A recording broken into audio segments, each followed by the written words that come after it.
Archbishop Vigano, open letter to American Catholics. Kamala Harris is an infernal monster who obeys Satan. By Archbishop Carlo Maria Vigano, October 25, 2024. Sent to Kindle. Dear faithful American Catholics, I am addressing all of you, a few days before the presidential election that will call millions of American citizens to the polls. Even in conditions of relative normality, the exercise of the vote is your moral duty, through which you cooperate in the first person in choosing the person who will lead the nation for the next 4 years. But in this coming electoral round, just as in 2020 and indeed much more so, you are not simply called to choose between two candidates who happen to be on different political sides but who both nevertheless have the common good at heart in compliance with the Constitution and the law. No, in this election you must choose between two radically opposed ways of conceiving the government of your nation. You are called to choose between democracy and dictatorship, between freedom and slavery. How to get the critical medications recommended by Dr. Peter McCullough. On one side we have candidate Donald J. Trump, who, despite serious problems in his positions, especially in the matter of abortion and assisted procreation, has as his objective the common good and the protection of the fundamental freedoms of citizens. In Donald Trump's America, every Catholic can practice their faith and educate their children in it without interference from the state. On the other side we have a candidate and a party that promotes everything that directly opposes the faith and morals of the Catholic Church. In Kamala Harris's America, Catholics, but also Protestants, are considered fundamentalists to be marginalized and eliminated, and their children are considered the property of the state, which arrogates to itself the right to lead them astray from an early age in both body and soul. Trump's America can become great and prosperous again. Harris's America is destined for invasion and for moral, social, and economic destruction, the most ferocious dictatorship. Look at your country. Your cities have become dumps filled with derelicts and criminals, drug dealers and addicts, prostitutes and robbers. Your schools are dense with indoctrination and corruption from kindergarten onwards. In your courts, criminals are acquitted and innocents are imprisoned. New ideological crimes are prosecuted, while illegality is tolerated and encouraged. In your hospitals, multinational corporations rule, and you are their guinea pigs to be exterminated or made chronically ill so that you will be their perpetual clients. Farmers, ranchers, and fishermen are persecuted and forced to fail, while the land is grabbed by unscrupulous corporations who transform it into endless photovoltaic systems and wind turbines to power their data centers and server farms where they collect all your data, your movements, your purchases, and your political preferences. They have gone so far as to tamper with the climate by means of sophisticated geoengineering operations and devastating arson in order to make the global warming fraud credible and impose the green transition, the increase in the cost of energy, and electric cars and scooters. And all this is done based on evidence that consists of lies without any scientific proof, but which are propagated through the servile collaboration of the regime media, ever ready to label any dissenters as conspiracy theorists. But what until yesterday was dismissed as the result of conspiracy theories is now admitted by the government itself. They take away your sunlight, they poison you by seeding the clouds, they overwhelm your villages and your fields with deadly hurricanes, they kill your livestock and dry up your crops with induced droughts and devastating fires. They aim to control the entire food sector, to force you to eat only what they make available to you. This is what the Agenda 2030 calls for, which has been imposed without any vote by the United Nations and the World Economic Forum. In these 4 disastrous years of the Biden-Harris administration, we have had a puppet in the White House and a corrupt and incompetent vice president who has never stopped lying and deceiving voters about her past and her future. Power is managed by the criminal deep state, whose names and faces we now know, that is responsible for the destruction of your great nation. And to ensure that the crisis is endless, new war scenarios are continually opening up, in conflicts that no one actually wants, except for those who make enormous profits from them, sacrificing human lives and compromising international stability. You have seen what the Democrats, that is, the woke far left, have been capable of in 4 years. Imagine what they will be able to do if, instead of Biden's numerous stand-ins, his vice president is elected, in the most scandalous and unimaginable fraud, with her entourage of LGBTQ+ ministers, rigorously woke, sold out to China or the World Economic Forum, sponsored by George Soros or Bill Gates, manipulated by Barack Obama and Hillary Clinton. At that point, dear American Catholics, you will not only have to go to a different rally, as Kamala would like, in order to say Christ is the Lord, because saying That will be considered hate speech, and praying in front of an abortion clinic an act of terrorism. Do not think that these are remote hypotheses. Wherever the woke left takes power, it establishes the most vicious, anti-human, and anti-Christian dictatorship that humanity has ever known. And we know that every time the left has come to power, it has never left through democratic means. Donald Trump and Kamala Harris, we are not talking about two visions that are a bit different but still part of the normal political back and forth. No, we are talking about two diametrically opposed and irreconcilable worlds, in which Trump fights against the deep state and is committed to freeing America from its tentacled grip, while on the opposite side we have a corrupt and blackmailed candidate, an organic part of the deep state, who acts as a puppet in the hands of warmongers like Barack Obama and Hillary Clinton, of self-proclaimed philanthropists like the criminals George Soros and Klaus Schwab, or of characters like Jeffrey Epstein and Sean Combs. Their program is that of the global left, the World Economic Forum, the Rockefeller Foundation, the Bill and Melinda Gates Foundation, and ultimately the program of Vanguard, BlackRock, and State Street. Their agenda is dictated by the financial oligarchy that controls humanity to the detriment of the people, an elite that operates not only in the United States but also in Canada, Australia, Europe, and wherever politics is held hostage by their investment funds and their pseudo-humanitarian organizations dedicated to the obliteration of Western civilization. Behind these people, by now we should know this, are people devoted to evil, united by the satanic hatred against our Lord Jesus Christ and those who believe in him, mainly against the Catholic faithful. We want Christ to reign, and we proclaim it with pride, Christ is King. They want the Antichrist to reign, whose tyranny is made of chaos, war, disease, famine, and death. And the more emergencies and crises planned and created by the globalist elite increase, the more that elite has a pretext to impose new limitations, new restrictions of fundamental rights, and new social controls. Joe Biden, the current president, is a servant of this subversive elite and widely blackmailable for the scandals and crimes committed by himself personally and also by his family, beginning with his son Hunter. His vice president, Kamala Harris, is equally subservient to the same deep state. And the Democratic Party, to which they both belong, is the expression of the woke ideology that plagues all the parties of the global left. Candidate Donald J. Trump, while certainly taking some serious critical positions that a Catholic cannot agree with, represents for us, dear American faithful, in this specific historical moment, the only possible choice to counter the globalist coup that the woke left is about to implement definitively, irreparably, and with incalculable damage for future generations. Voting for Donald Trump means firmly distancing ourselves from an anti-Catholic, anti-Christian and anti-human vision of society. It means stopping those who want to create a hellish dystopia that is even worse than the one announced by George Orwell. And it also means, do not forget, giving him our vote of confidence, so that President Trump knows that the massive vote of Catholics and Christians that brought him back to the White House must become the premise for a more incisive commitment to the defense of life from conception to natural death, the traditional family, the right of parents to educate their children, and to the defense of the Christian faith and the cultural identity of the nation. I repeat, the choice is between a conservative president, who is paying with his very life for his fight against the deep state, and an infernal monster who obeys Satan. For a Catholic, there can be no question, voting for Kamala Harris is morally inadmissible and constitutes a very serious sin. Nor is it morally possible to abstain, because in this war declaring oneself neutral means allying oneself with the enemy. People around the world are beginning to understand the threat that looms over them and their children's future, and you Americans have understood it too. But even if this time it will be more difficult for the deep state to repeat the fraud of 2020, you must not think that it will resign itself to defeat so easily.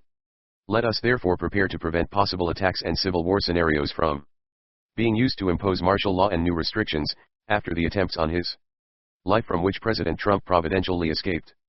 But let us not forget, dear faithful, that human energies alone are powerless in the face of this infernal display of forces. We proclaim that Christ is King.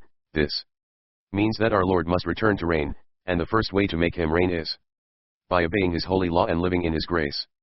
Let Christ reign in your hearts, in your families, in your communities, and throughout the entire United States of America.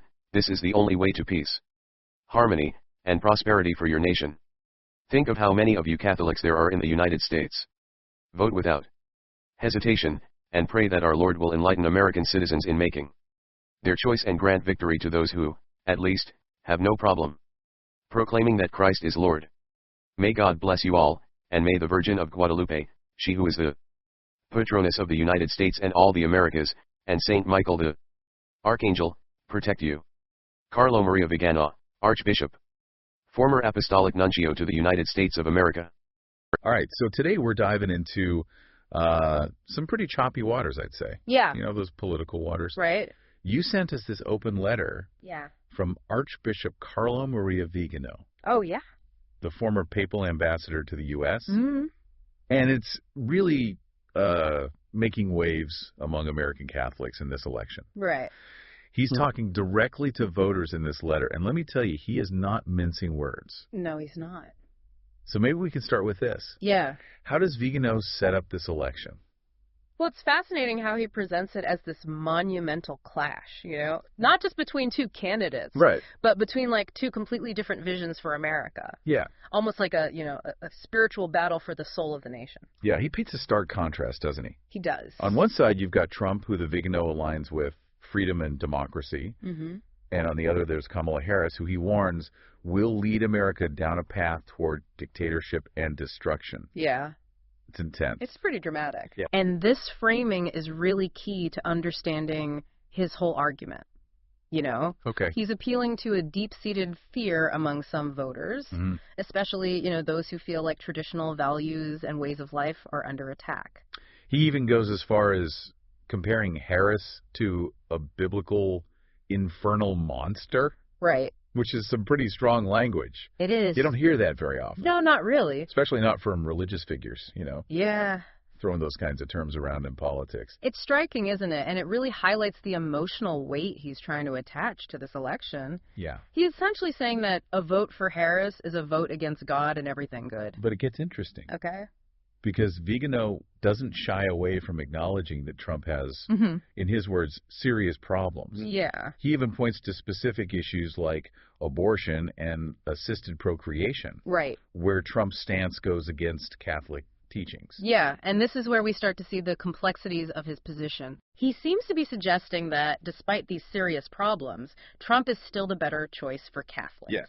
Yeah. Because he offers something even more crucial. Protection. Protection from what, exactly? From the perceived threat of the woke left. Okay. Vigano spends a good chunk of this letter painting a picture of a Democratic Party, now led by Harris, that's increasingly hostile to traditional religious beliefs. No. He claims they're actively trying to silence and marginalize people of faith. Yeah, he brings up things like so-called hate speech laws, restrictions on prayer in public spaces, and even suggests the government is trying to indoctrinate children with ideas that go against Catholic teachings. Right. It's pretty unsettling the way he lays it all out. And that's likely the intention. He's tapping into a very real anxiety that some Catholics feel about their place in modern American society. Okay. You know, they feel like they're being pushed to the margins, that their values are no longer respected or even tolerated. So Vigano argues that under Trump, Catholics had a champion, someone who would protect their right to live out their faith freely. Right. But under Harris, they face the very real possibility of persecution. Exactly. And to hammer that point home, he offers up this terrifying vision of what America could become under Harris. Oh, wow. Complete societal collapse, economic ruin, rampant crime, and the total loss of individual liberties. Wow. He paints this stark picture of a dystopian future where traditional values are trampled upon and those who hold them are silenced and oppressed. Bleak. It's pretty bleak stuff. Yeah. And what's really interesting is how he weaves in elements from popular conspiracy theories to make his case. He talks about climate manipulation, control of the food supply, even hints at a secret cabal of elites pulling the strings behind the scenes. Right. And this is where his argument takes on a more conspiratorial tone. It does. And he starts talking about this globalist coup. Right. A shadowy network of powerful individuals working to undermine national sovereignty and traditional values. Yeah. He names names too, doesn't he? He does. People like George Soros, Klaus Schwab, Bill Gates. They're all part of this grand scheme, according to Vigano. Right. He's clearly trying to tap into a deep vein of distrust that exists toward these figures among certain segments of the population. Absolutely. And by connecting this globalist conspiracy to the perceived threat against Catholicism. Okay. He creates a powerful narrative. Yeah. Faith and freedom are under attack by powerful shadowy forces. So let's unpack this a bit. Sure. What exactly is this globalist conspiracy Vigano's talking about? Okay. For those who aren't familiar with it, what are its core beliefs, and what kind of evidence does he offer to support it? Well, the term globalism itself has become somewhat loaded in recent years. Mm-hmm. You know, in its simplest form, it just refers to the increasing interconnectedness of the world through trade, technology, and cultural exchange. Right. But for some, particularly those on the right wing of the political spectrum, it's come to represent something far more sinister. So it's not just about like economic globalization Right. or cultural exchange. Yep. It's about something deeper, more nefarious. Right. Vigano and those who subscribe to this globalist conspiracy theory believe that there is a deliberate effort by a small group of elites to erode national sovereignty and traditional values in order to establish a one-world government. Wow. They see things like the United Nations international trade agreements and even movements like environmentalism as tools being used to advance this agenda. And who are these elites, supposedly? Well, as you mentioned earlier, Yeah. Vigano points fingers at figures like George Soros, a Hungarian-American billionaire philanthropist who's often been the target of right-wing conspiracy theories. Yeah. Klaus Schwab, the founder of the World Economic Forum, is another frequent target, as is Bill Gates, the Microsoft co-founder, who's become a major figure in global health and development. So what kind of evidence does Vigano present to support this claim that they're all working together to undermine America and Christianity? Well, he doesn't really offer concrete evidence in this letter. It's more about connecting dots and drawing inferences.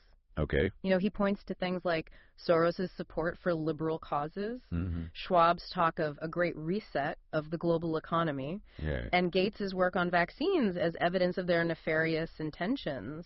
But those are all things that can be interpreted in different ways depending on your perspective. Exactly. For example, someone could see Soros' philanthropy as a genuine effort to support causes he believes in, while someone else might see it as a sinister attempt to manipulate world events. Exactly. And that's the tricky thing about conspiracy theories. Yeah. They often rely on interpretation and speculation rather than hard evidence. Right. They prey on people's fears and anxieties and offer simplistic explanations for complex events.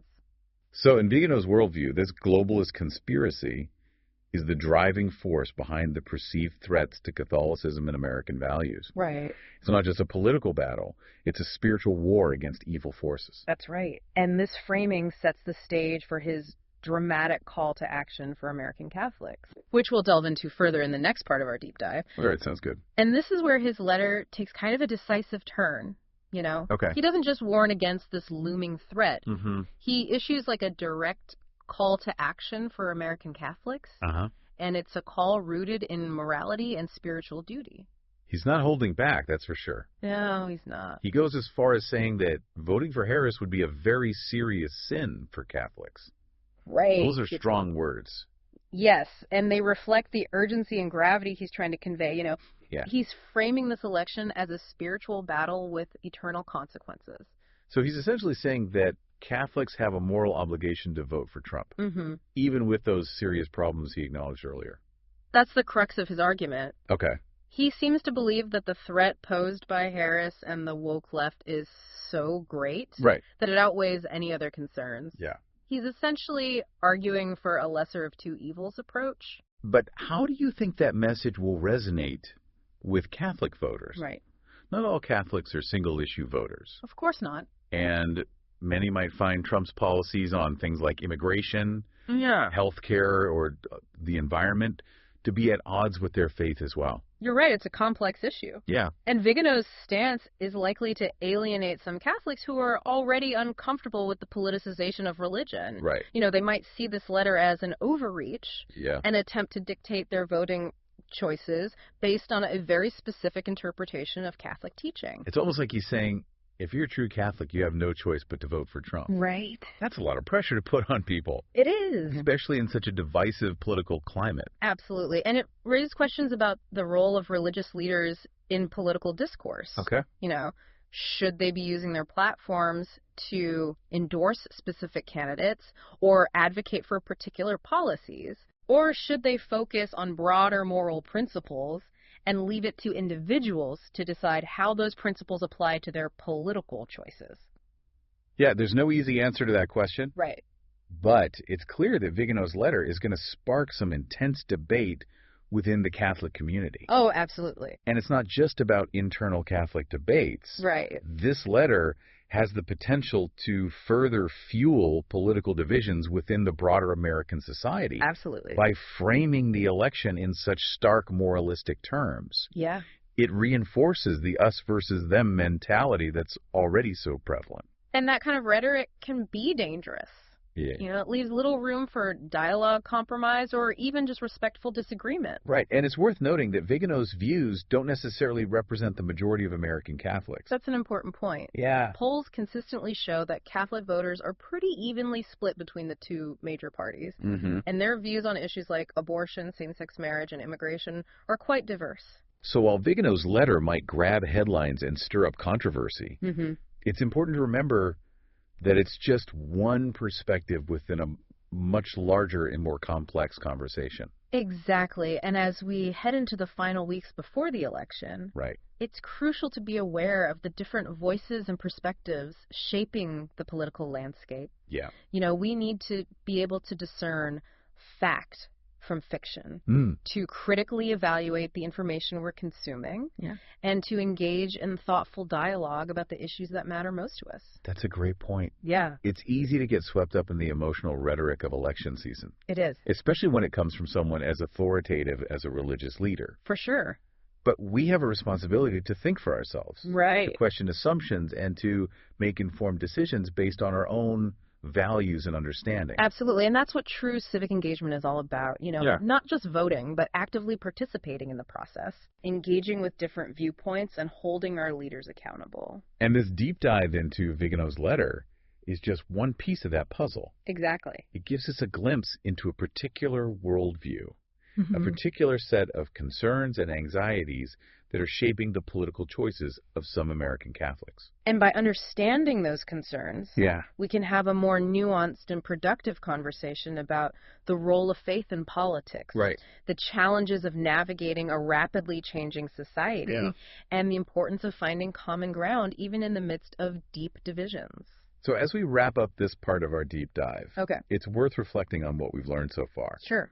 We've seen how Vigano frames the election as a spiritual battle, how he uses fear and anxiety to mobilize voters, and how he taps into pre-existing conspiracy theories to bolster his arguments. Absolutely. We've also seen how his stance on this election is rooted in a particular interpretation of Catholic teaching, and how it might alienate some Catholics who don't share his views. Right. And we've explored the broader implications of his rhetoric for American society. Yeah. Particularly the potential to further fuel political polarization and erode civil discourse. Exactly. But beyond the controversy and the strong opinions, there's a deeper question here that's worth pondering. Okay. How do we, as individuals and as a society, navigate the complex intersection of faith and politics in a way that is both respectful of individual beliefs and conducive to the common good? That's a great question to leave our listeners with as we head into the final part of our deep dive.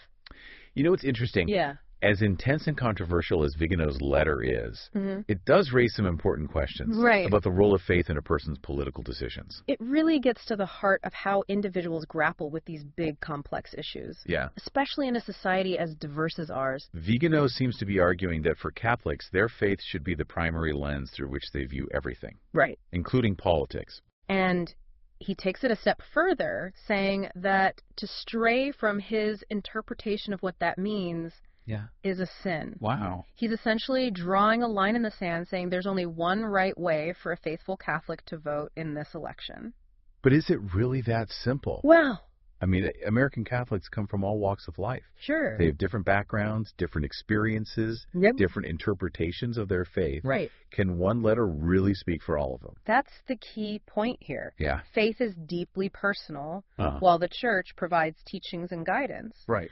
Ultimately, each individual has to discern how to apply those principles to their own lives and their own choices. And in a democracy like ours, people are free to hold different views. Of course. Even within the same faith. Absolutely. That's part of what makes America so unique. It is. Yeah. And it's important to remember that the Catholic Church itself is a vast and diverse institution. Right. While Vigano holds a certain position of authority. His views don't necessarily represent the entirety of the Church or the beliefs of all Catholics. So for our listener who sent in this letter, it sounds like the real takeaway here is not to blindly accept any one person's interpretation. Right. Even if they come from a position of religious authority. It's about engaging with these ideas thoughtfully, critically, and with an open mind. Read different perspectives. Yeah.